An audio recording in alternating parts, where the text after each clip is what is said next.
If you've been watching Ukraine's air defense fight night after night, you already know the pattern. Something buzzes in from the dark, somebody's phone camera catches tracer arcs, and a Shahed either gets swatted or punches a hole in a roof that didn't deserve it. Now, Ukraine's testing a British system called Skyperion, lightweight, from Metis Aerospace, and the headline sounds straightforward: Shahed detector tested in Ukraine. Then you read the fine print and realize why counter-drone is a grind. Skyperion can detect Shahed-131 and 136 variants that emit radio frequency signals, things like telemetry radios, video links, or cellular modems. It can also bearing locate them, meaning it can help tell you the direction the signal is coming from. The problem is the variant that doesn't talk. When a Shahed is configured to fly autonomously using GNSS-aided inertial navigation setups, it can be effectively radio silent.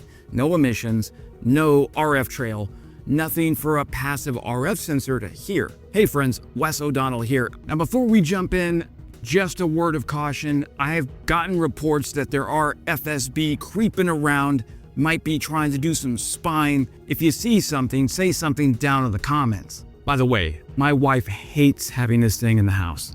Let's just get this guy out of here.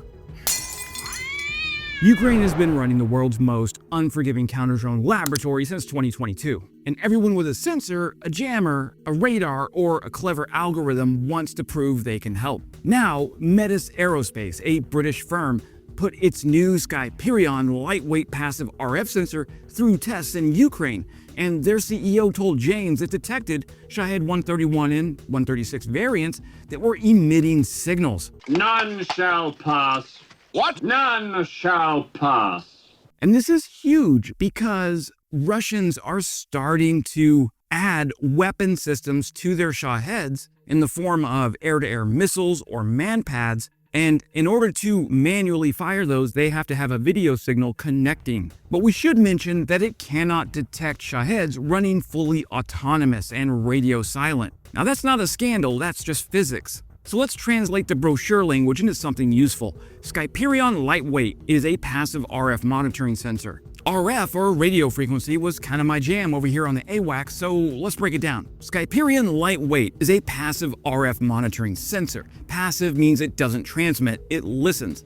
It monitors a wide slice of the spectrum, roughly 30 megahertz to 18 gigahertz, and it looks for signals that match known drone signatures. Then it classifies what it's hearing using a signature library. This matters because modern drones tend to talk. They talk to their operators, they talk to their payloads, they talk to cellular networks, they leak RF in ways that are hard to hide when they're using telemetry, video downlinks, or commercial modems. If you can hear those emissions, you can often detect earlier than a visual observer can, sometimes earlier than certain short-range radars can, and you can do it without broadcasting your own position.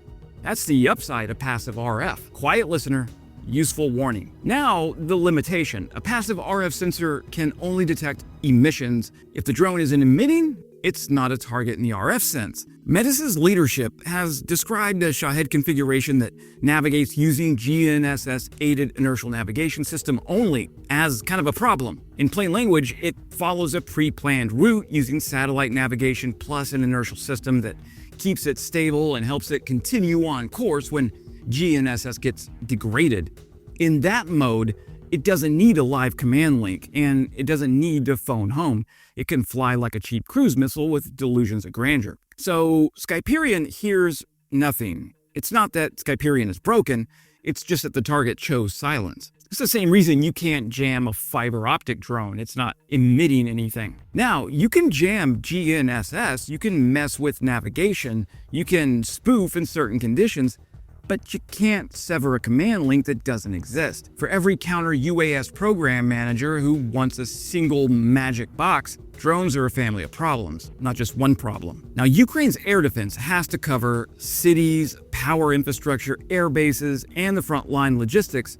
The threat includes Shaheds, cruise missiles, ballistic missiles, and smaller drones that show up low and slow. That creates a constant demand for layered detection. Metis says Skyperion Lightweight is designed to integrate into multi-sensor counter-UAS setups. That's the correct framing. By itself, an RF sensor is not air defense. It is one slice of the sensing stack. Ukraine is also brutally pragmatic. If a system works, it gets used. If it doesn't, it becomes a lesson and somebody moves on. That's why companies chase Ukrainian trials. The feedback is real, the timelines are short, and the enemy helps evaluate your product for free. And here's the problem with calling it a Shahed detector, as I've seen in the headlines. It implies binary success. Detects Shahed, doesn't detect Shahed. Good, bad. In reality, the relevant question is, which Shahed in which configuration, under which conditions, paired with what else? Skyperion detected variants with telemetry radios, video links, or cellular modems. That's not trivial at all. If Russia's using modems in certain routes or regions, that emission becomes a fingerprint you can exploit. But the autonomous configuration exists specifically to deny that fingerprint. It's a countermeasure to countermeasures. That's why drone wars never settle. Every time you blind a sensor net around one signature, the other side tries to remove the signature. If you're defending a city, you want multiple sensing modes that overlap and cover each other's blind spots. Passive RF is best when the drone is emitting and when the environment allows clean reception. It can also help with bearing, and bearing helps cue other sensors. If you can tell a radar crew, look in that sector, you cut search time. Radar is best for detecting objects, even silent ones, as long as range and clutter cooperate. Radars do struggle with small drones in clutter and low altitude conditions, but they have an advantage of not needing the target to talk. Electro-optical and thermal cameras can confirm and track, but those are line of sight and weather dependent. They're also workload heavy. Somebody has to watch. Acoustic sensors can help in some setups, but they're limited by ambient noise and range. So the right architecture is one that's layered. RF cues radar, radar cues cameras, cameras provide ID, then the shooter, whether it's guns, missiles, EW, or intercept drones, gets a clean target track. So Skyperion's value is in that queuing and early warning slice, and in giving you more ways to classify what's coming, which matters when you're deciding whether to spend an interceptor or save it. Now here's the twist. The Shahed variant Skyperion can't detect may be the variant Russia uses more often as Ukraine gets better at hunting emissions. In other words, success in passive RF pushes the enemy towards silence. That means every detection win changes the threat mix, and if your air defense relies too heavily on one sensing type, the enemy will eventually route around it. That's not pessimism, that's how adaptation works when both sides can iterate quickly. So what's the actual takeaway? Well, it's not don't buy RF sensors, it's don't pretend RF sensors are the whole answer. The Skyperion story lands at an awkward time for Western defense procurement culture. A lot of procurement still wants clear requirements, stable threats, tidy testing, and a clear capability statement. Ukraine is offering the opposite. The threat mutates, the environment is hostile, the evaluation happens under pressure, and the answer becomes obsolete the moment the enemy figures out what you deployed. That pushes two strategic lessons. First, modularity. You want systems that plug into a broader network, swap components, and update signature libraries quickly. Metis frames Skyperion as integratable and signature library driven. That's the right direction. Second, you need the diversity of sensors, even if it's messy. A layered defense is more complicated to run, but it's harder to defeat. The enemy can remove an RF emitter, but they can't remove their physical presence. Silent drones still reflect radar energy. They still produce heat signature. They still make noise. They still have to cross terrain. You need enough different ways to find them that the enemy can't erase all signatures at once without stopping the war and off back home. High five. All right. There's also a Ukraine-specific procurement angle that my friends over at Defense Express raised. Ukraine has domestic manufacturers building comparable RF solutions and adapting rapidly to battlefield requirements, which can make large purchases of imported systems less likely, unless they arrive through aid channels or fill a niche gap. That's not a knock on Metis, that's Ukraine's wartime industry reality. If a local team can adjust a system in weeks, foreign procurement cycles look slow, and slow gets people killed. So, does Skyperion fail? No, the system did what passive RF systems do, and it did it great. It detected RF emitting variants, and it couldn't detect radio silent autonomous variants because it's a listener. This is not a scandal. Even Metis' own leadership admits this directly to the press. The real failure would be anyone watching this video and deciding one sensor type is enough. Ukraine tested a British passive RF sensor. It detected Shaheds that were talking. It didn't detect Shaheds that weren't. That's the whole story.